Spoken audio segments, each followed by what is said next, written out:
Okay, this is the audio review for Inequalities in Health and Illness from Chapter 8, Identities and Inequalities. Okay, so there's strong social construction when it comes to health and illness. How we even understand health or illness has everything to do with the culture and the values, and really even the way that medicine takes place within those cultures. So when it comes to being healthy or being sick, healthy and sick are not simply objective physical standards that are found universally. They're social creations that vary between groups and even within groups over time. Conditions that are considered problematic or even life-threatening in one culture might be considered normal in another culture. So the culture is kind of framing for us what issues we consider to be problematic, and again, who's healthy and who's sick. So a really fascinating example from the text is the Koro example. So in Malaysia, a man may be diagnosed with Koro, which is a sudden intense anxiety that his sexual organs will recede into his body, causing death. It doesn't matter that that's not a real illness because people still fall victim to it. When it comes to conceptions of health and illness in the United States, we tend to see bodies as machines that require basic checkups for routine maintenance, right? Like taking your car in for service. Diseases are considered enemies that need to be conquered, right? All of our colonialism comes into play here. So as a result, doctors here in the US are more likely to take aggressive approaches to treatment than their colleagues in European countries.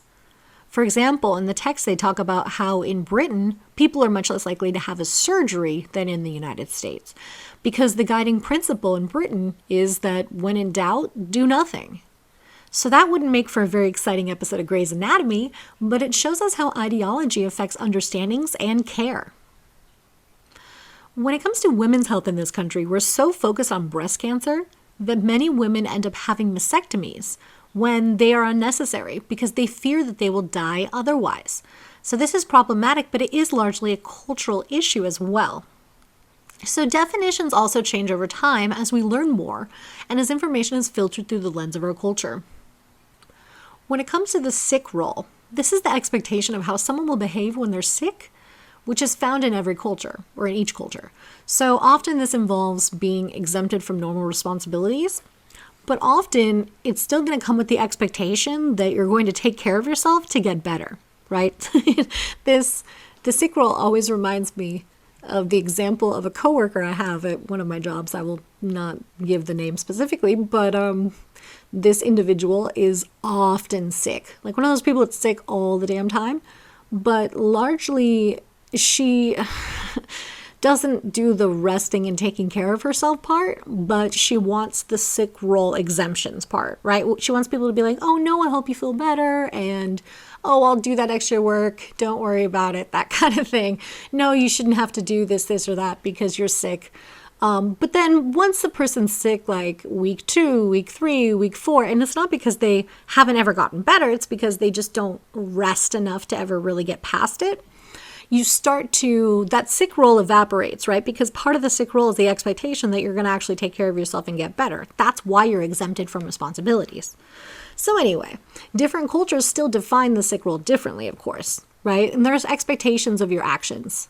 So it is like with the example of my coworker, it becomes very difficult to feel bad for someone if they're not taking care of their own health, right?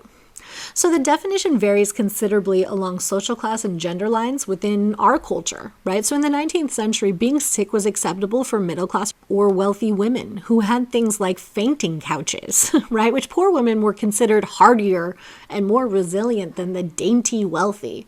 But in reality, poor women got sick, especially so, because of their work and their lifestyles. But they didn't have the luxury to miss work, so they were unable to get the sick role privileges. Even giving birth didn't warrant much time off for poor women, right? So we can see how even this idea of the sick role itself is socially constructed as it differs from culture to culture, and it differs within the culture over time, as well as through those social distinctions of the social hierarchies. So the embodiment of inequality. So people's physical appearance often reflects their level of economic comfort. The rich are able to use their resources to preserve and protect their health. If you look at someone like, Paul Rudd or Rob Lowe, right? It's as if they're vampires. Jennifer Aniston, right? J-Lo. But it's really their wealth that affects their eating, their workouts, their skincare regimens. And we're all locked into a fear of aging in our culture, where we want to aspire to this privilege, so we buy a bunch of crap to try to preserve our bodies too. So there is this cycle of poverty-generated physical handicaps, which is a problem for the working poor. The more marginalized you are, the more difficult it is to be socially accepted. So as a poor person, your parents can't afford to get you braces or really dental care at all, so you may lose prominent teeth, which then affects the way employers see potential applicants, making it harder for them. And when they do secure employment, medical is often not offered for low-wage labor. So the problems get worse in a kind of cyclical way over time. So the marks left on our bodies by social inequalities may come from the day-to-day physical toll of economic insecurity, which could mean not eating enough or eating too much unhealthy food as the result of living in a food desert, right? Or other related factors. When it comes to hunger, we're a country with an obesity crisis, so many focus on their weight and don't think about those who don't have access to food or live with food insecurity when it's actually a huge problem in our culture. But when most Americans hear the word hunger, they think of those commercials of kids starving in Africa. They rarely think of those in their own country who struggle to get enough to eat every day, right, for themselves and for their children. A common misconception is that there's not enough food to feed everyone in the world due to droughts and soil erosion, which may be a factor more nowadays thanks to global warming.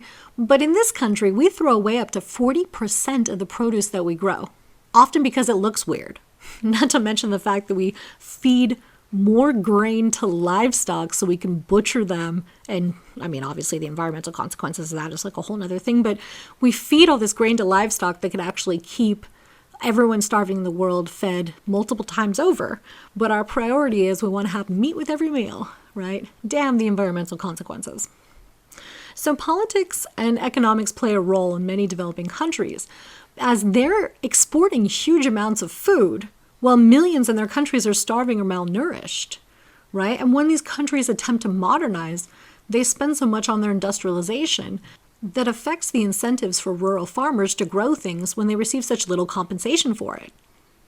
Even though we think of these issues as far away and not affecting Americans, approximately 14% of American households are food insecure, meaning that they don't have enough to eat and often rely on emergency food from food banks just to get by. Obviously, during the COVID-19 pandemic, that situation has just gotten much, much worse. When it comes to obesity, we often, like I said, we ignore food insecurity, but we do now acknowledge obesity as a public health epidemic, which is related to a lot of health issues, including heart disease, diabetes, which are found in high rates in the US. But the interpersonal and economic consequences of being overweight can be just as devastating as the health effects. We have stereotypes about the obese, that they're lazy, lacking willpower, self-indulgent, and these are very offensive and really characterize people that are overweight as morally and socially bankrupt. And this leads to significant discrimination against the obese, especially in economic terms of hiring, placement, compensation, promotion, right? And really who gets hired, who gets fired. This is especially true in sales jobs where obese men and women are not considered as competent and employers fear they will project a negative image of the company, right? Like this reminds me of this horrible, I don't know if he's still the CEO or not, but he was the CEO of ModCloth, this like online clothing retailer that I used to like to buy my nerdy librarian sweaters from. And he said that he didn't want to have plus size models because they weren't aspirational, right? So again, in that same kind of way of how their prejudice then frames how consumers end up dealing with their merchandise, or in this case, how few models they will hire that are plus size. When it comes to Western images of thinness, they spread stigma against the overweight around the world. Different cultures have different ways of understanding weight. Some cultures associate thickness with fertility, as the images of thinness promoted in the media are so extreme that those who restrict calories and diet to achieve those types of bodies can literally stop menstruating. But different cultures understand the weight very differently, right? An example would be fat huts. As Western media has influenced different places around the world, it's shifted the understandings of beauty. So research in the chapter mentioned the effects of Western media had on specific cultures once they were exposed to images of thinness. And even we can see the differences in our culture from different eras. Different eras in the US are also different in what body types were socially acceptable or promoted as desirable, right? At different points in US history, to be plump is to be healthy. To be thin is to be healthy. So it just sends a lot of conflicting messages that are really connected to the meanings of the cultural time period. So when it comes to health and privilege, poverty and obesity, interestingly, this has much to do with who's privileged, right? Back when we had a social preference for thicker bodies was a time period where only the wealthy had access to excess food, so the poor were very thin and the rich were plumper. Nowadays, due to food deserts, high fructose corn syrup, high sodium snack and fast foods, the poor are much more likely to be overweight and lack access to good health care, lack access to personal trainers and dietitians and personal chefs that the rich have, right? All of that organic produce, which keeps them looking, the rich are able to look young and healthy and vibrant because they do have access to the healthcare, the trainers, the dietitians, the personal chefs, all those things, right? So that they can look like Rob Lowe or Paul Rudd or J-Lo. Again, J-Lo's a dancer, so that's a whole other thing. But still, she has not aged in 30 years. But anyway, the association between obesity, class, and race is often tinged with prejudice. The stigma of fat combines with other social stigmas to further marginalize people, right? So the stigma of fat combines with the stigma of poverty. The stigma of fat combines with the stigma of non-whiteness. And again, we've talked about how the stigma of fat is interpreted slightly differently by gender as well. So when it comes to intersections, race, class, gender, and weight, although obesity is an issue for men and women are judged by a beauty standard that expects a thigh gap, expects no cellulite, right? These kind of photoshopped versions of reality. So women often feel pressure to alter their weight to fit into societal expectations. Overall, women are more likely to be dissatisfied with their bodies. And this is something related to families, as research in the chapter showed that mothers are 3 times more likely to note excess weight in their daughter than in their son. So we get this bias not just from the media, but from our families, from our friends, from our peers, right? From everybody. So weight concern is deeply ingrained in a lot of American women, although it's not experienced equally among different groups of women.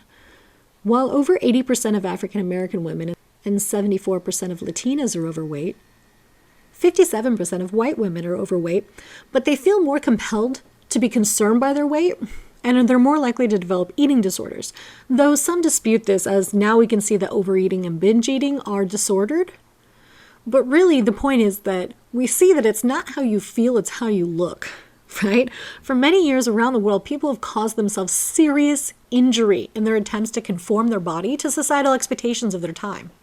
In China, many young women had their feet bound in order to be more beautiful, right? If you don't know the history of that, it's a pretty horrific process of breaking one's foot and tucking the toes under it so that the toes kind of claw-like go under the foot, and the foot becomes much smaller because it was considered much more feminine and dainty.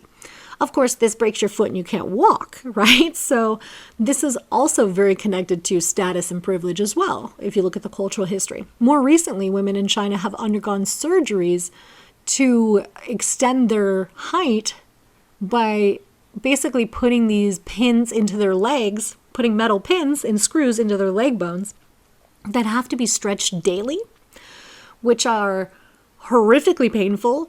Many women have been disfigured through this process and have lost the ability to walk, right? Because we're so, regardless of culture, people are often very motivated to mold their body to social expectations. When it comes to body care maintenance in the U.S., women used to wear corsets that had all sorts of negative health consequences, such as fainting, because you're basically just not getting enough oxygen into your lungs, or displacing internal organs, right? Prolapse, meaning, so gross. They literally used to have these things in the Victorian era that you could buy. It was like a garter belt with weird hooks that would hold your vagina inside your body, because oftentimes people's uterus would prolapse because they're being squeezed so hard by their corset. Super gross. History's gross. But anyway, thankfully, we're so woke today. Just kidding, right? Now we have these things called waist trainers sold by the Kardashians, right? That do very much the same thing as the corsets of the past. It's just different materials, right?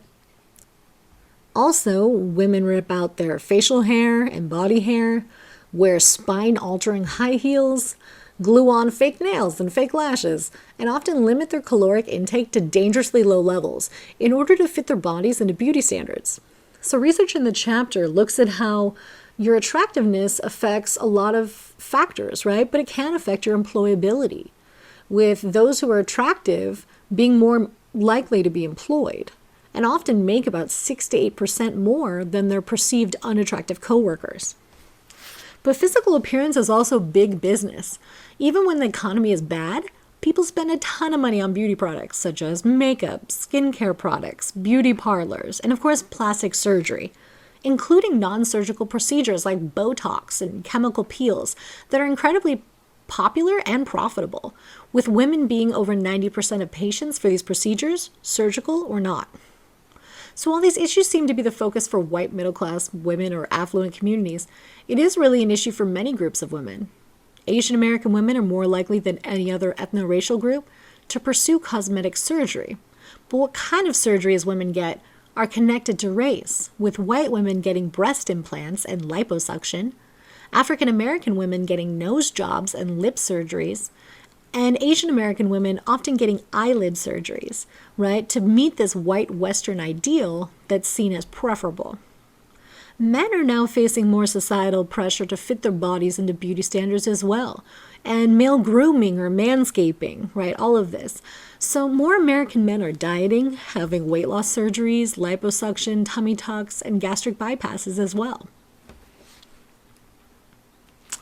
So, for those struggling to survive or to get enough food to eat, the quest for bodily perfection may seem trivial or out of their grasp, but they will eventually deal with illness and they will eventually die. The problem is, the chance of getting sick and getting well are not equally distributed, with imbalances in susceptibility to illness and access to effective healthcare stratified around the world and in the US along class, race, ethno-racial, gender, and sexual lines. So global inequalities, according to the World Health Organization, poverty is the single greatest cause of ill health in the world today. Billions live on less than $1 a day, which means they don't have access to food or medicine, and they often do not have access to clean water, something people in industrialized societies take for granted, unless you live in Flint, Michigan, or many other poor communities in the United States. When it comes to health services in poor countries, poor middle-income countries have about 80% of the world's population, carry 90% of the world's diseases, but only account for 11% of worldwide healthcare spending. So millions of people end up dying from illnesses that could have been prevented or treated if they were just lucky by the roll of a dice and lived in a wealthier country. So this is also seen in the effect of HIV/AIDS. This is the most troubling global imbalance, with the majority of cases coming from sub-Saharan Africa. The effects it has on life expectancy is staggering. In the US and Europe, the life expectancy is about 80 years, but in some places that are affected by the AIDS crisis, the life expectancy is 40 years. Also, it's becoming a feminized epidemic, or it has become one over time. More and more women are being infected, and at younger ages. So in sub-Saharan Africa, women between the ages of 15 and 24 make up about 75% of new cases. And some of this is an issue of gender imbalance, where women do not get to make decisions about sex, especially they're not given access to contraceptives and birth control. And being poor means that can force women into transactional sex, or sex for money, which often leaves them at elevated risk for transmitted diseases as well. When it comes to poor women's health around the world, poor women face persistent and pervasive health risks beyond AIDS as they occupy subordinate statuses and face economic hardships that hit them and their children hard. Wealthier women are 4 times more likely to have access to contraceptives and 5 times more likely to have their child in the presence of a medically trained assistant. The risk of women dying in childbirth is 300 times higher in the developing world. Over half of women who die giving birth are African, and for every one African woman who dies, 20 others experience debilitating complications from childbirth. Children of poor mothers are also 3 times more likely to be stunted in their growth and twice as likely to die than kids born to wealthier mothers. This is influenced by global economics and politics, as wealthy countries can afford vaccines, can spray for mosquitoes, can purify their water. Wealthy countries don't provide these kinds of resources to poor countries. When it comes to wealth and health in the U.S., more than just the disparities between countries, there's also the disparity within the U.S., right? So poor people's living and working conditions set them up for bad health outcomes. This is even more pronounced for people of color. Poor children have higher lead concentrations in their blood. Many poor people work in fields sprayed with pesticides or industries that are filled with industrial chemicals, or live near dumps and other hazardous waste sites. So illness and poverty interact in ways that are especially dangerous for children and their development. When it comes to the intersections of race, class, and social vulnerability, Katrina in 2005, the storm and its aftermath did not affect people equally. The neighborhoods that flooded were left for days without organizational help were poor neighborhoods. Many didn't have a car or other vehicle to flee the flooding, which is why they were there in the first place. The social vulnerability of poor citizens of color continued after the storm stopped. Many were displaced, many were not able to go home, and many more were priced out of new developments that were built after the storm, so they weren't able to return to their homes. When it comes to the color of health, minorities face long-term disadvantages in health and healthcare, and they don't receive the same quality of care that white Americans do. One example, recent example, would be what happened with Serena Williams, right? Wow.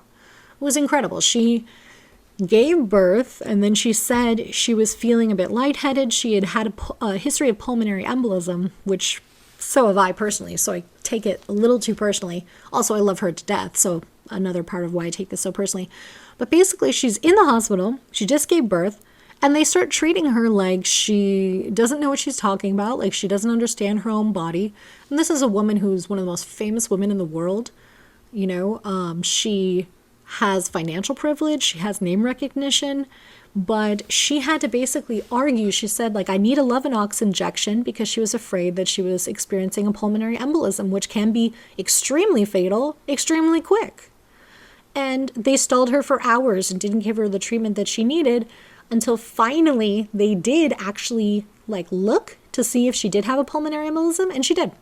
So it's this idea that they ignored her, they marginalized her, and she was very specific. They acted as if she was raving when she was very specific about the specific medication that she needed, what the condition was, all of that. But it just shows, even with that kind of privilege and power and name recognition and financial status, she still was treated so marginally within that situation that could have literally killed her, right? So in general, patients of color are more likely to receive less sophisticated treatments as well, like arm and leg amputations. Whether the differences are conscious or institutional, people are not receiving adequate care. So the book also gives the example of cancer survival rate disparities between white and black women, and showed that even when they had the similar insurance coverage, black women don't get treated as quickly. The book also pointed out that in general life expectancy, blacks now die at a comparable rate to the deaths of whites 30 years ago. So clearly race is really affecting this. Race structures so much. It affects quality of care, environmental and occupational dangers, as people of color work in the most dangerous and polluting industries, exposing them to contaminants. An example would be farm workers, who are often undocumented and exploited with long hours, tough working conditions, and the added problem of contact with industrial pesticides that cause a host of medical issues. But farm workers are marginalized by race and immigration status, and do not have protections in gear to keep themselves safe while working, or medical coverage to take care of them once they're exposed and made ill by working to provide the food that we eat every day. Plus the intersections this makes visible between corporate power that marginalizes organized labor in this country, that fails to provide safety, protection, and adequate pay breaks, and often protection from violence or sexual assault, and between the history of stealing Mexico and making it the West of America. right? But still relying heavily on labor from migrants. And the normalcy of simultaneously relying on farm workers to eat while marginalizing them as invisible or unworthy of fair pay or protections. People will use terms like unskilled labor to indicate a lower social worth, which connects back to those social identities of race, poverty, and immigration status. I could keep going, but the more you learn about the issues that farm workers face, the more you can see how it's connected to a whole host of inequalities, in this case, in access to healthcare and treatment.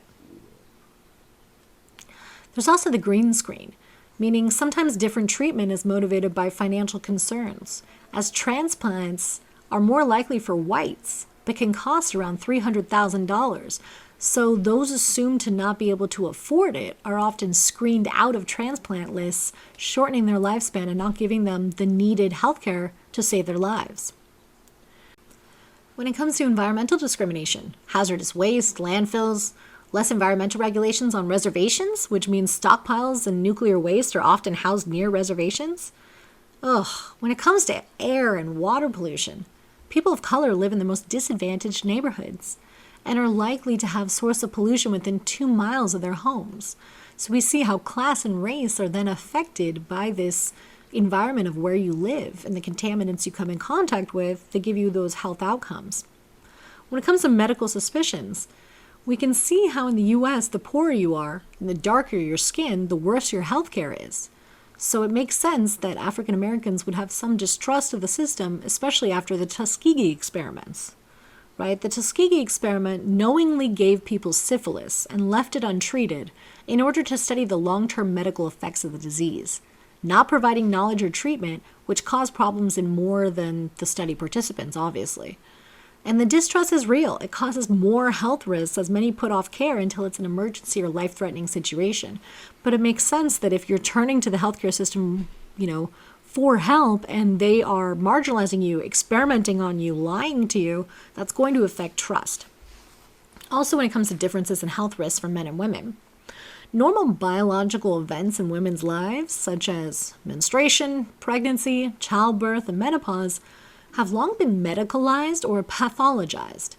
So we see women as biologically frail and emotionally erratic, not suited for positions of authority. Men are considered normal, women are an aberration, right? So a lot of these things where we consider menstruation to be a health issue instead of just like, no, that's just like a normative function that some people experience, right? And so it's interesting how this has created a very medicalized gendered health. Okay, so good transition there. When it comes to PMS, all right, this is an issue a lot of women face, which can cause muscle stiffness, cramps, backaches, headaches, trouble concentrating, dizziness, water retention, as well as the emotional side effects. But seeing it as a medical condition is a very recent social phenomenon. And actually, ironically, the reason that we see it the way we do and the way that it's kind of been blown out of proportion, I'm sure you've seen those like bumper stickers. I have PMS and a gun, that kind of thing. It all kind of stems back to the specific criminal case that happened in Britain where a woman used PMS as her legal defense for why she killed someone, which wasn't chill, and kind of set women back a bit. So anyway, it does connect, though, to the way that we often see women as socially inferior. We don't take their pain as seriously. We think that they're weak, when this is like literally so many women push a bowling ball of a human person out of their bodies, and then they simultaneously turn around and say women are weak or can't handle pain. Completely insane. Anyway, so this is a huge issue too when it comes to the medicalization of childbirth. So until the 19th century, doctors were almost completely absent from the birthing process. The medicalization and hospitalization of childbirth has increased women's dependence on the predominantly male medical profession. So little attention is paid to the woman's comfort and her self-esteem. She's placed in a position with her legs in the air, genitals exposed. Why? Because it's more convenient for the doctor, right? There's this clip I show in my, I show the whole film in my Sociology of Families class called The Business of Being Born, right? Where they talk to doctors in the US, but doctors in other countries as well.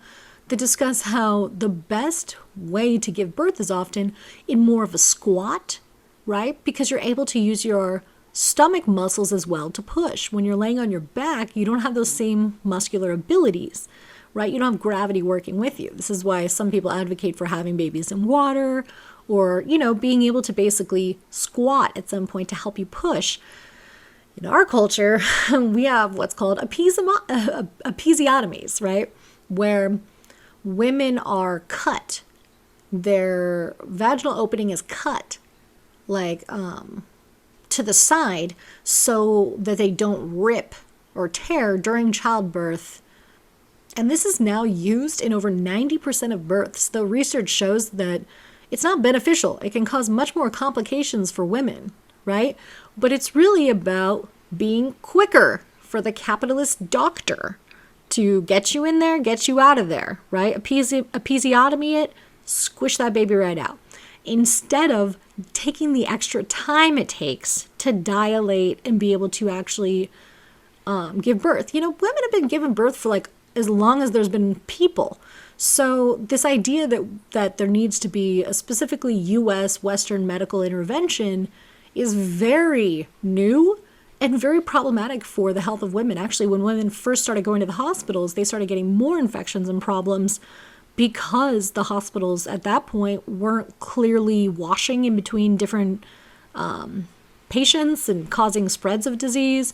Also, it's the fact that there was a racialized attack on midwives. Midwives were seen as negative immigrants. And so this kind of changed the context of who's supposed to be there to support a woman giving birth. So another issue that is discussed in that film, Business of Being Born, are the huge increase in recent years in cesarean sections, right? Which are performed more and more, right? Often related to Pitocin, which I included a video about that for you. So the Pitocin itself causes a person to give birth faster, but it causes a lot of pain as well because the contractions get stronger and faster. So they often give people an epidural. The epidural numbs you and you can't push, so then you need more Pitocin. And it becomes this back and forth over and over until all of a sudden they're like, well, the baby's going into distress. We need to cut you open. Oh, thank God we saved the baby, right? But as they talk about in the film, that intervention would not be necessary if they weren't pumping you full of these chemicals. Plus, one of the other arguments they make in the film is that women produce oxytocin when they give birth in a natural childbirth situation. Obviously, it's not comfortable or fun. I mean, there's a lot of pain involved in giving birth, but it's the fact that when you give birth naturally, you get this incredible rush of oxytocin, like head to body, huge rush of oxytocin, which, is there to help you bond with the child. And it's often the kind of euphoric experience, right? A lot of people explain it as almost like a drug experience, right? This euphoria. So they're basically denying women the opportunity to have that experience, to connect with their babies. And why? Because they want to get you out so they can put in another body into that bed and make more money off of that. That's why you see the cultural difference between the rates in the US and the rates in other developed nations that don't have that capitalist system of healthcare. They have no reason to rush you out of the bed. I mean, my mom is hilarious. So the way I was born, my mom wouldn't sign into the hospital until 12:01 a.m. because she didn't want to be kicked out the next day. If she signed in at 11 p.m., they would have counted that as the first day in the hospital, and then she'd only get one day until she was kicked out. So she's in the waiting room. I'm about to pop out of her. She had me within less than an hour of getting there because she was waiting for that extra time, right? No one should have to do that. That's insane that we have to navigate a capitalistic healthcare system. But that's pretty unique to our culture, right? But the problem is that not only with cesareans, there's also the fact that doctors that are often bringing children into this world, the most troubling aspect is that most of them do not actually have to witness a natural live birth before they graduate. So they've never seen what it actually is supposed to look like, right? They create that reality. And so for these doctors themselves, they are surgeons, obstetrical doctors. They are surgeons. So, unfortunately, that's how that works. When you have a certain tool in your toolkit, That's what you use to solve your problem. So in the case of cesarean sections, right, they're using all these medical interventions to try and push you out faster. And then when there's complications that come to that, it's the cutting that seems like a logical action. And often, I'm not trying to say like cesareans don't happen for necessary reasons. They obviously do, right? There are situations in which children need to be born through a cesarean, or it could affect the health of the mother, the health of the baby. But the fact that there's been an over 300% increase in cesarean sections in recent years isn't because women somehow, all their equipment is different now, right? It's because of these kind of cultural shifts that have happened that say, well, I mean, you can even look at the research that shows that when women are induced to give birth or given cesarean sections actually peak at certain times of the day related to when doctors' shifts are over. Meaning the doctor is going to schedule you for that cesarean now so he can go home to his family, or so he can go play 9 holes at the golf course or whatever it is to not mess up his schedule. And that is not at all how this is supposed to work, right? So it's interesting that we've medicalized childbirth to a point where women don't feel confident about having babies on their own. I have an insane friend that just had her 7th child, yes, 7. And her last kid, she had like completely alone. She's had a couple at home before that. And she, mostly had like a midwife through those other pregnancies. But this time it was complete, which I still think is irresponsible, like completely alone, because she lives kind of in the middle of nowhere.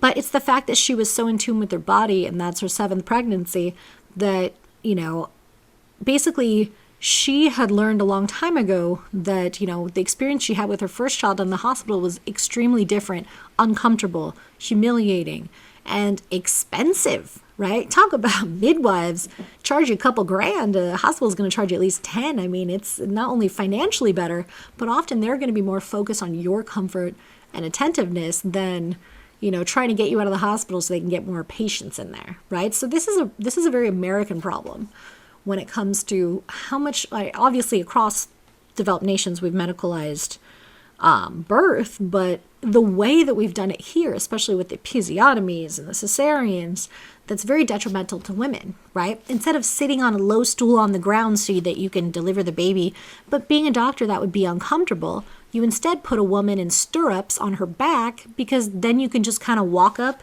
and ergonomically grab the baby out of her body without having to strain your back. And it's like, she's pushing a bowling ball out of her body. If gravity helps, if squatting helps, then why not do that? But no, it's because of what's best for the doctor is often what's done, right? At least in our culture. So there's also the gendering of medical practice and research. Because the medical system sees women's bodies as problematic, they may specialize in care for women, but not usually for men. In general, it took a while to do medical research on women's bodies. Even female rats are commonly excluded from medical studies, even to this day. They're only doing studies on male rats. They don't see how that could be problematic. So when it comes to seatbelts, right, there's a reason that seatbelts aren't super comfortable for many women, right? Why? Because of the chest and the fact that the seatbelt doesn't really fit securely across that. Why is that? Because for many years, crash test dummies were only male, right? It's a recent change. Also, to deal with the problem of medical research not focusing on women at all, Congress actually had to pass a law in 1993 saying that women must also be included in clinical trials so they can see if drugs respond differently to them, or surgeries or diets or whatever it is that they're researching. And again, we focus on women's health often, but we miss issues that affect men more, like heart disease, cancer, accidents, liver disease, suicide, and homicide. One kind of men's health we do seem to care about is erectile dysfunction. To me, the most fascinating part of that whole ideology is using the term impotence, right? They say you're impotent if you have erectile dysfunction. So what does the word impotent mean? It means loss of power, right? That pretty much says everything right there about a very kind of patriarchal understanding of our own bodily organs, right? I have a cousin that's a sex therapist that he has a podcast actually that deals specifically with erectile dysfunction. Even I'll give him a plug. I doubt anyone's like, yeah, I'm going to totally go and listen to that. But it's awesome. It's called Hard Conversations. But basically, he talks to these different specialists, health experts, psychologists, sex therapists, and talk about how erectile dysfunction is often a deep source of anxiety, fear, and problems for men, and really within their relationships due to social expectations, especially the influence of pornography that has reduced men to an endless erection. And so much focus and attention has gone into producing pills like Viagra, which has created a cultural shift where we now expect that if a man's facing erectile dysfunction for whatever reason, that he should seek out a pharmacological solution. But in reality, the brain is the biggest sex organ. And if you're feeling insecure, it's very difficult to feel aroused or sexual, right? So of course our culture would provide a capitalistic way to interpret your genitals. When it comes to sexual orientation and health, even talking about erectile dysfunction, we assume it to be a heterosexual issue, right? We often forget about gay men's health. And so homosexuality has long been medicalized. And it's, again, where we got the term, comes from medicine. It was seen as a mental disorder for most of the 20th century, which justified horrific treatment like sometimes even resorting to lobotomies in order to try to control men's sexual desires. And so social rejection, stigmatization, and discrimination all affect people's health. So for LGBTQ folks, they face this additional pressure on their immune system as the culture condemns them. For instance, living in a family that doesn't accept you can lead to depression or stress and self-medication in the form of drug use and drug abuse. So a disproportionate amount of young people also take their own lives as a result of this stigma and exclusion. The presumption of heterosexuality that underlies most healthcare situations also creates problems for patients that are LGBTQ. For example, most medical schools do not train doctors in how to treat transgender patients, so they may stigmatize, fail to understand their patients, and this can have huge consequences in the context of the healthcare industry. Some transgender people reach out to medical professionals for some aspect of their transitioning medically. And if they face those barriers, that can be a huge problem simply because a doctor is ignorant. Like the book explains, even the forms people fill out for routine medical history are heteronormative, and so that they don't take into account situations like a lesbian being sexually active but not using hormonal birth control. So if you mark the boxes on your form, you're marking sexually active, single, as your relationship status, and not using birth control as your only choices, that ignores the experience of being in a long-term same-sex relationship. So even the first thing that happens, the forms you fill out in the waiting room, can marginalize some people from the get-go. So in conclusion, our personal health and well-being cannot be understood without taking into consideration inequalities based on race, class, gender, sexuality, ability, age, immigration status, as well as others. The social inequalities manifest in consequences for the quality, comfort, and length of people's lives.